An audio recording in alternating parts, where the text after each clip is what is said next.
Hey guys, welcome to an episode of Video Game Physics. Today we're going to talk about a minigame, specifically Fire and Falvy's Flight by Fowl, a minigame in the game Legend of Zelda, Twilight Princess. Let's see how this game works.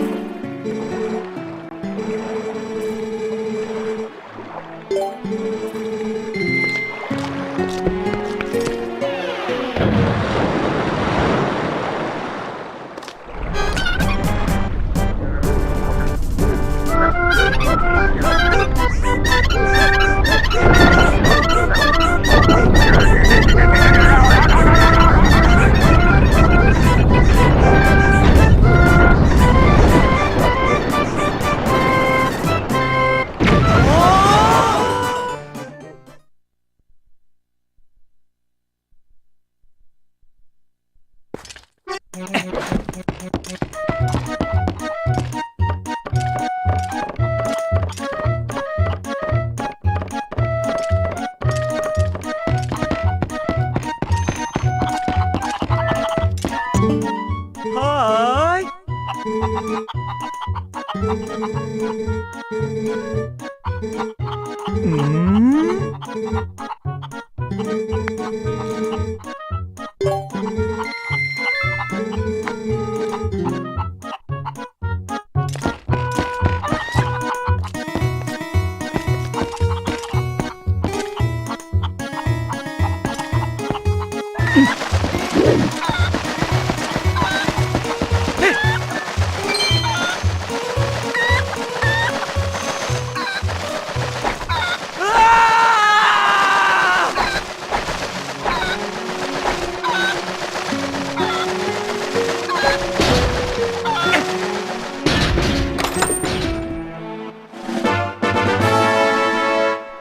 Alright, that looks pretty fun.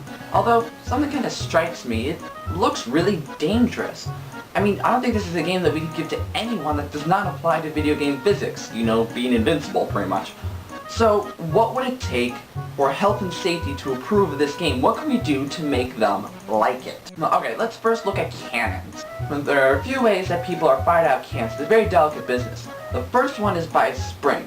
You're put on side of a platform and told to curl up to a ball and hold your breath. The spring is then released, and you go flying.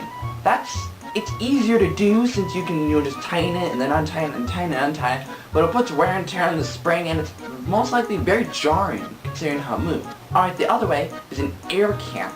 That's basically the same thing, except this time you're put in a cup that's meant to disintegrate the moment it leaves from the cannon. You're told to curl up to a ball, hold your breath, the air cannon is fired, and you go flying. This one's a little harder to do since we're going to need lots of air canisters, but on the upside, it's safer for the person.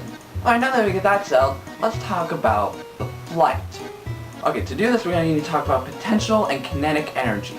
Kinetic energy is defined as the energy of movement, for example. While it's moving, it has kinetic energy. Potential energy is, put simply, the energy that something has based on its placement.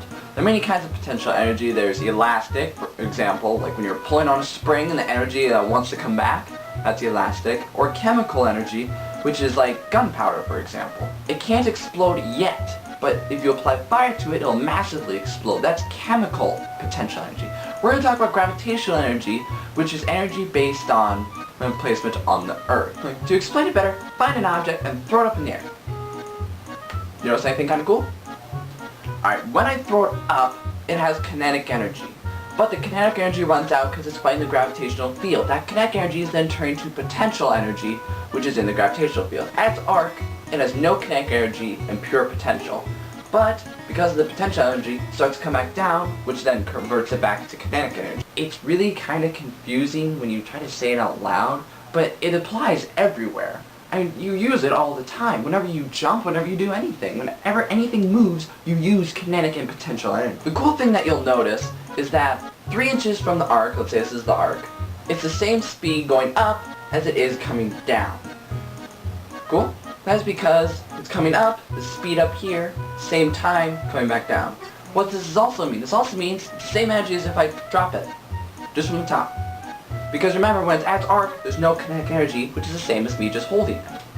Alright, so what does this mean for our cannon? It looks like we're falling from about, being generous, we're being shot up 100 feet and then falling about 10 feet. You'd think this would be dangerous since we're being shot up 100 feet, but other than the adrenaline rush you'd expect, it's actually rather safe.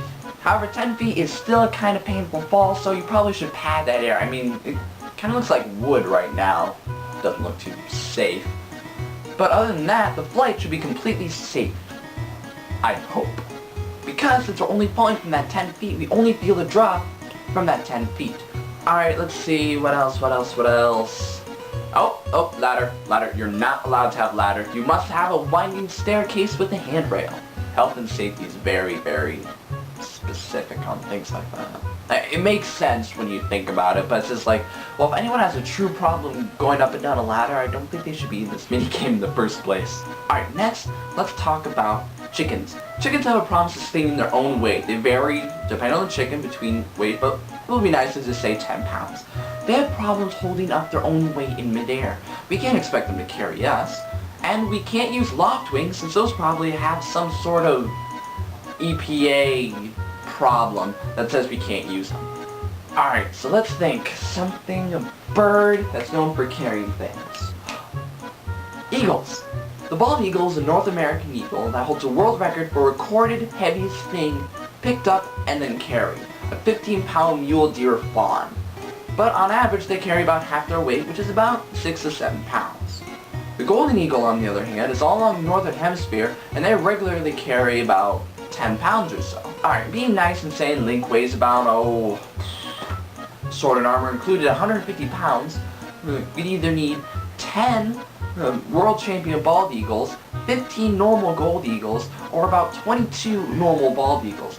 And this is assuming that they're all together, in a group, all well trained, or maybe it's just one bird with the strength of those. But that's still asking for a lot. To make matters worse, all predatory birds are very hard to train because they'll just fly away. We might have to box in the area just to make sure that our little friend doesn't escape. Even worse than that, it's hard to train an animal so that it will obey anyone. And I mean, since the controls are pretty much us dragging on and then telling it to drop, these could be very, very hard. In fact, telling it to glide at all times instead of just flying away would be even incredibly more hard. To make matters worse, the moment you dropped, there's almost no chance that you'll be able to start gliding again without maybe being 3/4 of the way down. Being dropped would probably be illegal. You'd have to glide the entire time. And also, with such great strength to hold us up, they're going to need very good grip, and eagles have very large talons. We could either A, have very heavy gloves which require a lot of arm strength, or B, have a strap on our back which would probably make it very hard for us to turn and to command it. In fact, let's just drop the idea of birds altogether. What could we use instead? Oh, we can use the square ram air parachute. These styles of parachutes are normally used by military and, sports enthusiasts that want to control the parachute. They have a lever on each side that allows them to turn the way they want to. And just like we want, they can pull on both sides and drop, but not free fall drop since air is still being caught up in it, but faster than before, which is what we want. These would be a lot easier because we'd have different sizes for people, different ones for weight and everything, and it'd be okay. Alright, what about the flight itself? Well, for the most part, it'd be safe, assuming there's no wind, but we'd have that problem regardless whether we use the birds or parachute. However, the hoops would be kind of hard to go through. Any form of hoop that we have would have a chance of someone getting tangled up and then getting stuck up there and us having to go get them and then get sued. So instead, I guess we could have like laser pointers, like high-powered lasers, and then have someone watching to see when someone goes through them. That would work. Alright, but what about the height in general? I mean, it looks like 100 feet, that's a nasty drop even with water. Well, really there's no way to get around this. We could give them body armor so that, lessen the impact, that maybe like a life preserver vest, but really, we don't have much of anything. But considering the parachutes, it's not a free fall anyway, so it's not as bad as you'd think it would be. Alright, what about the landing platform? That looks like wood and fairly painful. Well, we could soften it up, and since it's a gambling game, that'd make it harder anyway, so I don't see anything wrong with that. Alright, how would the money system work? Like, how can we stop people from cheating? Well, what we'd probably do is have each of the chests have a button. You push the button, and the moment you push it once, either hold it or anything, deactivates all the other buttons, and it releases one ticket. You take the ticket and then you slide down each row until eventually, we probably need a better walkway than, just like floating logs. You go to a personnel who will take the ticket, give you the money, and they give you the money for going through the hoop. After that, you'd be told to hand back your, the parachute, the strap, the armor, and everything, and then there'd be personnel ready to package it up and give it to the next person in line. Speaking of persons in line, there's probably going to be something that's just like, alright, someone's being fired up, no one goes in the air, someone gets fired up, and then you have to wait for that person at the ground, so it'd be like every other, like only one thing could happen at once, because can you imagine if someone actually hit someone else in midair? That'd kill them both. Most likely. Probably. Yes. Overall, health and safety gives this game, I'd say it gives them a C for. It's ran by clowns anyway. Clowns are incredibly creepy, you can't trust them. You'll probably have to sign like 15 waivers before you're even allowed to watch someone do that. Hey guys, thanks for watching. If you have another way we can squeeze by health and safety, please comment on this video. Or if you have a suggestion for future videos, for Max to talk about or video game physics, please comment on this video, put a comment on my blog, which is in the description down there, or send me an email through YouTube and I'll see what I can do. See you guys later. Okay. Don't even get me started with the Skyward Sword clown. This guy's oh my goodness. This is really, this is terrible. Never play this minigame.